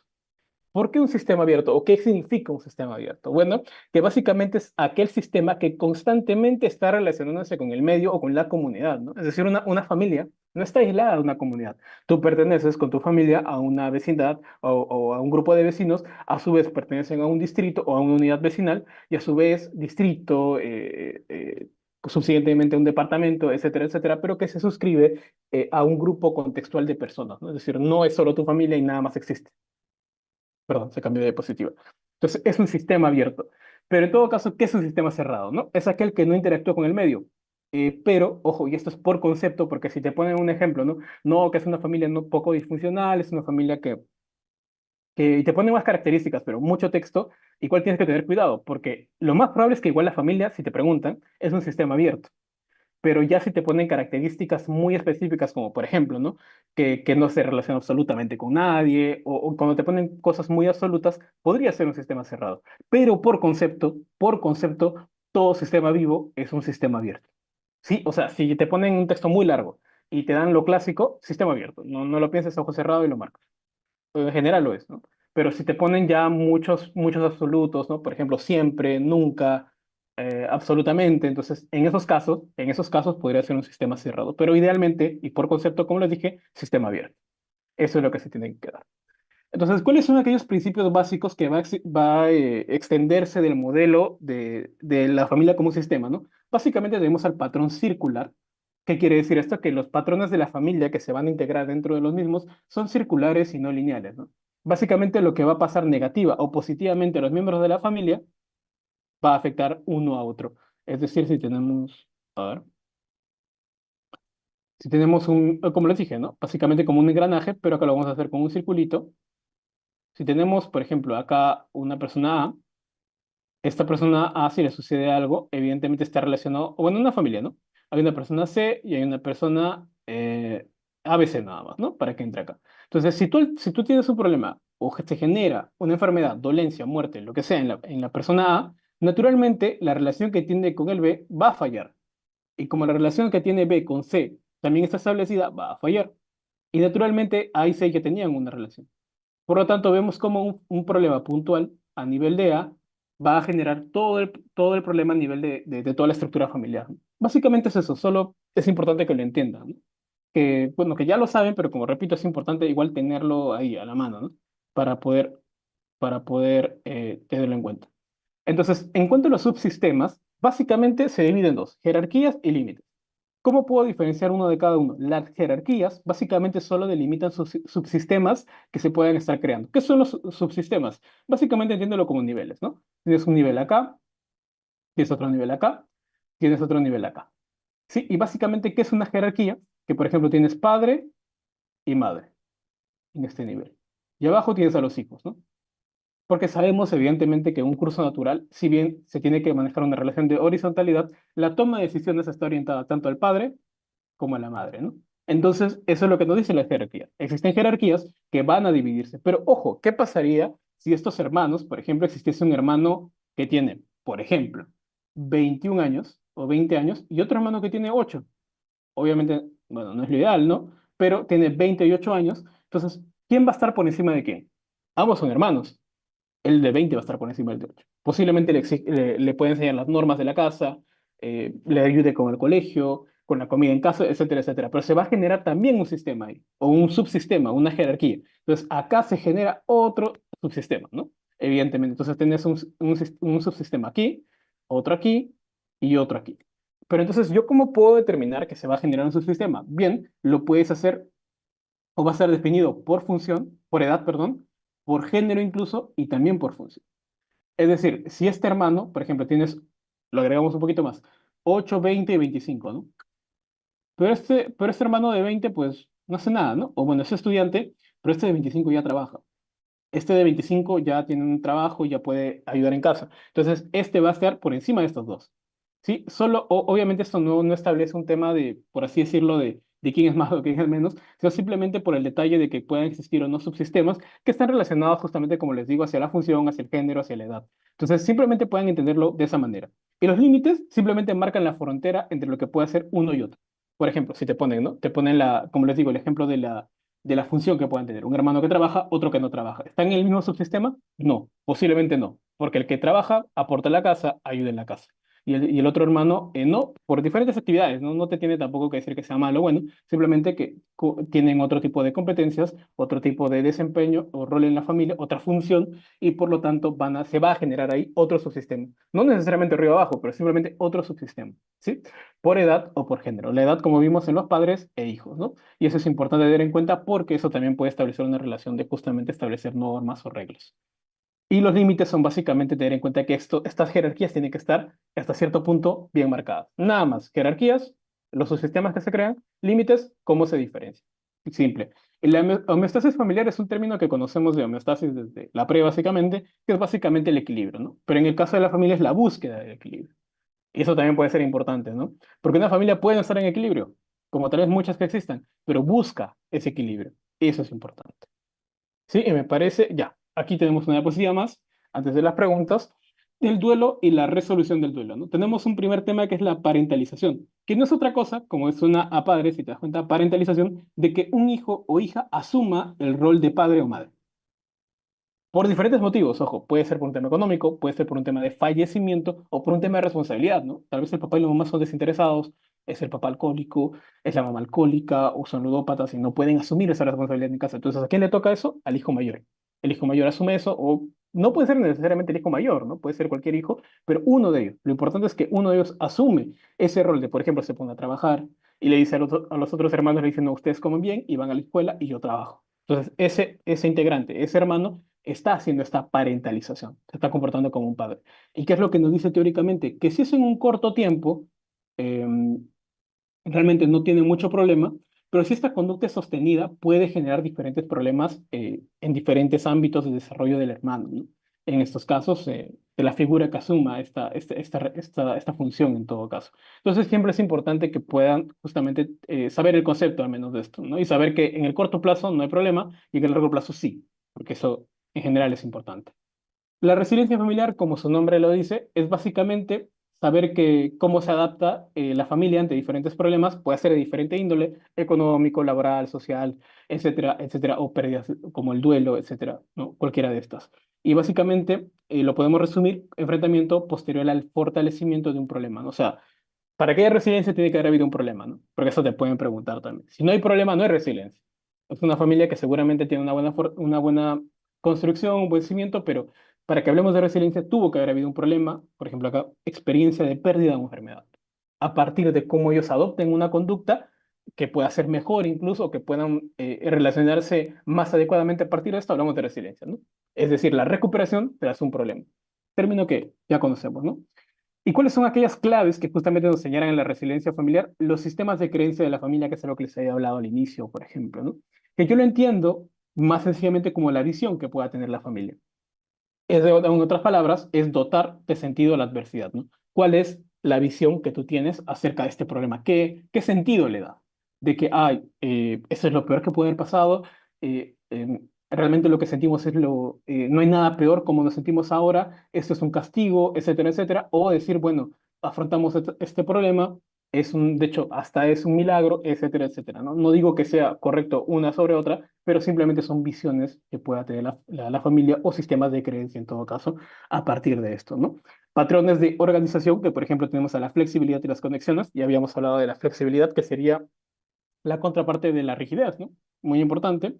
Y las conexiones, que son básicamente aquellos apoyos que se puedan generar ante una pérdida, la colaboración, el compromiso, etcétera, etcétera, y procesos comunicativos que deben ser claros entre cada uno de los integrantes de la familia, ¿no? Y que básicamente, algo muy importante, se me olvidó resaltarlo, es que la expresión emocional debe ser franca, ¿no? Debe haber empatía mutua, responsabilidad de las conductas y de las emociones que pueda tener cada familia. Esto lo voy a resaltar antes de enviárselo, porque eso sí es importante. Expresión emocional franca, sincera, directa. Muy importante.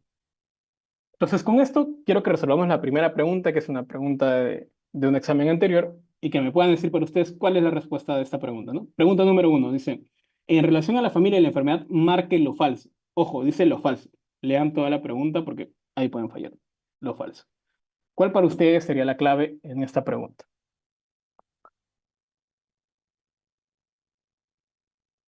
¿Alguien se anima, chicos? ¿Chicas?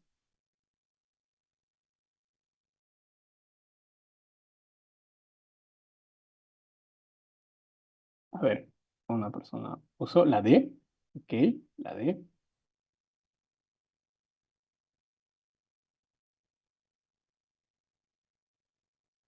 Ya. Entonces, la vamos a responder. Ya, gracias. Gracias. Dos respuestas, que es la D. A ver, y la respuesta es, efectivamente, es la D. Pero vamos a ver los demás, ¿no? Porque nos importa descartar porque no son las demás. Dice, ¿la familia como todo sistema viviente es un sistema abierto? Sí, hemos hablado que básicamente por concepto es abierto. La familia siempre busca un equilibrio que puede ser asegurado por la enfermedad de uno, que puede ser asegurado por uno de por la enfermedad de uno de sus miembros, sí puede ser justamente vulnerado por una de estas. Dice, si modificamos el comportamiento de uno de sus miembros, ¿eso afecta al resto de la familia? Totalmente cierto, esto lo acabamos de ver incluso hace un rato. Y la D nos dice, frente a un evento, la familia no responde como un todo. Falso, ¿no? Falso. De hecho, vemos cómo son un engranaje, como vimos hace un momento, y si van a afectar. Pregunta número 2. En relación a la familia y la enfermedad, marque lo verdadero. Ahora sí nos pide lo verdadero. Para ustedes, ¿cuál sería la respuesta en este caso? Chicos y chicas.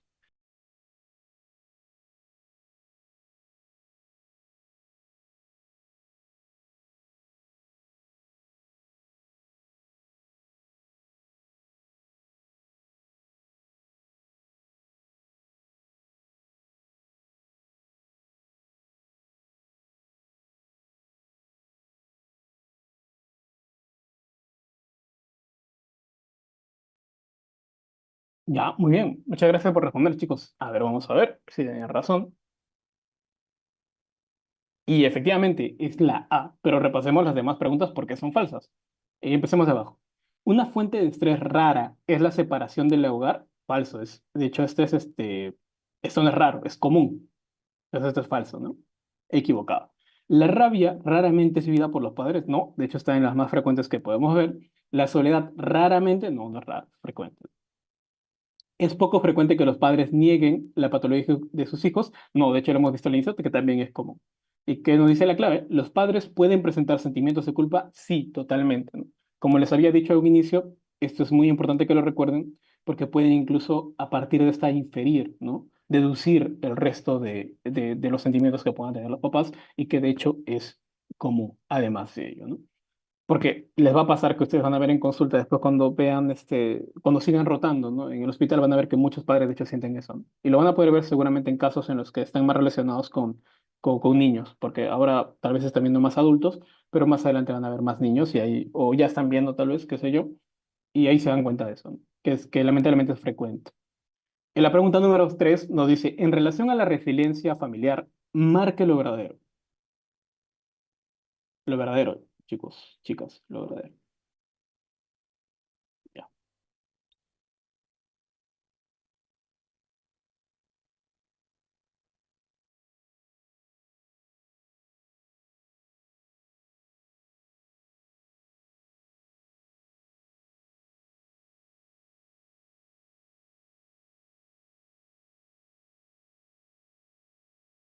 ¿Qué opinan ustedes? Sí, bien. Hay una respuesta. Dos respuestas. Ya, ya. Intenten, igual si los demás no están respondiendo, tal vez son tímidos, no se preocupen, chicos. Pero muchas gracias a quienes están respondiendo, que son Brandon y Lidia. Eh, sí, correcto es la E, pero repasemos las demás alternativas, ¿no? Esto siempre léanlo, por favor, de verdadero o falso, porque me parece que fue con mi promoción en la que la doctora no lo resaltó. La doctora encargada del curso no resaltó el poner verdadero o falso. Simplemente lo dejó así, pero me parece que el año pasado sí lo resaltó con negrito como para que te puedas dar cuenta. Pero a veces no lo hacen y tú vas a saber las respuestas, has estudiado el tema y no lo marcas, ¿no? Eso duele. Entonces, lean bien, lean completo. Entonces, no dice lo verdadero, ¿sí? Tenemos que determinar lo verdadero. Entonces, la resiliencia familiar es el proceso en el que se da la adaptación y se amortigua el estrés buscando el bienestar individual y no familiar, y no familiar. Esto es falso, ¿no? Es de hecho el bienestar familiar, no el individual. La perspectiva positiva no es parte del sistema de crisis de la familia, de hecho sí lo es, le he dedicado unos minutos a poder explicarlo. La espiritualidad tiene poca relación con el tema, no, sí tiene mucha relación. Poco interviene en la capacidad de resolver los problemas, no, de hecho es muy importante, ¿no? Que puedan tener esta relación a partir de ahí. Y finalmente la E nos dice, la expresión emocional franca es importante, sí. Justamente dije que eso les iba a subrayar, me he olvidado de subrayarlo, pero sí, es muy importante que puedan decir cómo se sienten realmente, ¿no? Esto a veces puede que lamentablemente no sea común en algunos hogares, pero es ideal que puedan expresar sus emociones o sus sentimientos, tristeza, rabia, sentimientos de culpa, etcétera, etcétera. Es muy importante. Pregunta número 4. En relación a la familia y la enfermedad, marque lo falso. Y para eso, igual resaltarles que las preguntas que estamos viendo son preguntas de planchas, ¿no? O de exámenes anteriores. Entonces, estas son preguntas que están justamente relacionadas al tema que el mismo docente ha hecho, que el mismo doctor lo ha hecho. Entonces, si lo pueden responder en el chat, mucho mejor, pero si lo están respondiendo igual para ustedes nada más, está bien, no pasa nada. Pero idealmente háganlo en el chat. Entonces, para ustedes, ¿cuál es la pregunta, chicas y chicos?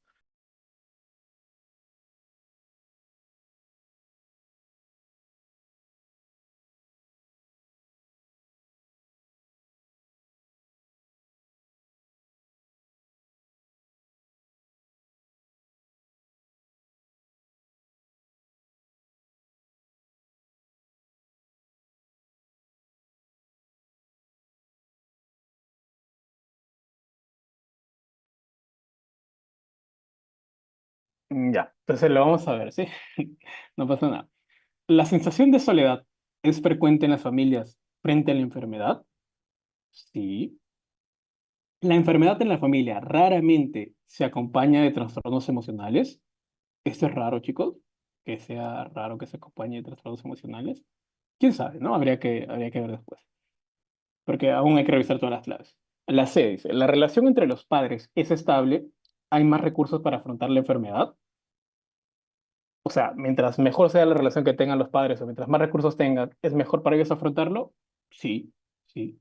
Hemos visto que hay recursos tanto familiares como recursos económicos. Entonces, evidentemente, tener un buena estos recursos, tanto económicos como familiares, nos va a ayudar.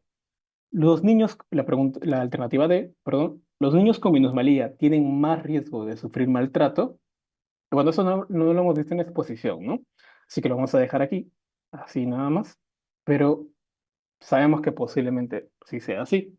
Entonces, la experiencia de la enfermedad puede ser la oportunidad en la que la familia se sobrepone con fortaleza. Sí, sí, ¿no? Eso es resiliencia, lo que habíamos visto al final. Entonces, la clave es, como hemos visto, la B, ¿no? Porque habíamos dicho que los niños con minusvalía tienen más riesgo de sufrimiento, de sufrir maltrato. Lamentablemente sí, ¿no? Lamentablemente sí. Lamentablemente es cierto. Pero, ¿cuál es el problema con la alternativa B? Dice, la enfermedad en la familia raramente se acompaña de trastornos emocionales. No, de hecho es frecuente, ¿no? Como habíamos visto en la primera diapositiva, tristeza, sentimientos de culpa, que es lo que, como les dije, más están preguntando, ¿no? Y eso es importante tenerlo en cuenta. Y la pregunta 6 es ya tres preguntas que las he podido encontrar porque la verdad no las tengo como plancha, pero me han dicho que estas han venido porque he preguntado.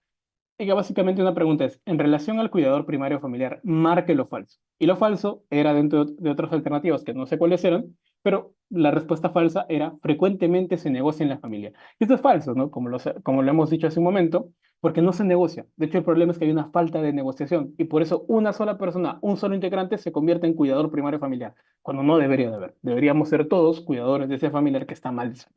Entonces, lo falso es que frecuentemente se negocia, porque no se negocia, ¿no? Entonces, esta es la clave que está mal. La otra pregunta decía, ¿la reacción de la familia frente a la enfermedad puede presentar, marque lo falso?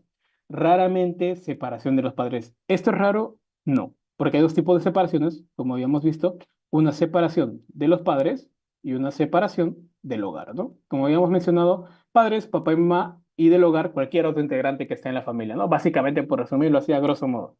Esto es papá y mamá, y del hogar es otro. Me parece que no lo han preguntado, pero quién sabe si lo preguntan, ¿no? Esta pequeña diferencia. Cualquier otro, tíos, hermanos, primos, lo que sea. Padre y madre es separación de los padres, ¿no? Del hogar, todos los demás. Y la pregunta 3 nos decía, dentro de las creencias que condicionan cómo es vivida la enfermedad, marque lo falso. ¿Las creencias culturales carecen de valor? Falso, ¿no? Falso. Justo se parece a la pregunta anterior en la que habíamos visto que hablaban de creencias espirituales. Entonces, cualquiera de estas creencias, chicos, cuando les pongan creencias, ya sabemos por dónde va la pregunta, ¿no? Puede ser culturales, puede ser espirituales, puede ser sociales o socioeconómicas, no sé cómo les vayan a colocar la alternativa, pero cuando les pongan creencias saben que va a ir por ese lado, ¿no? Por lo cultural, por lo espiritual, por lo socioeconómico, etcétera, y saben que eso es falso, a menos que les digan que sí influye, porque sí lo hacen. Entonces ahí es verdadero, evidentemente, ¿no? Pero en este caso te dicen que eso no tiene valor, y eso es falso, porque sí influye. Entonces me parece que esta es ya la última pregunta. Sí, chicos, y eso sería todo por por esta parte. Si tienen alguna duda o consulta, lo pueden hacer en este momento. Voy a esperar unos segundos a ver si tienen alguna duda.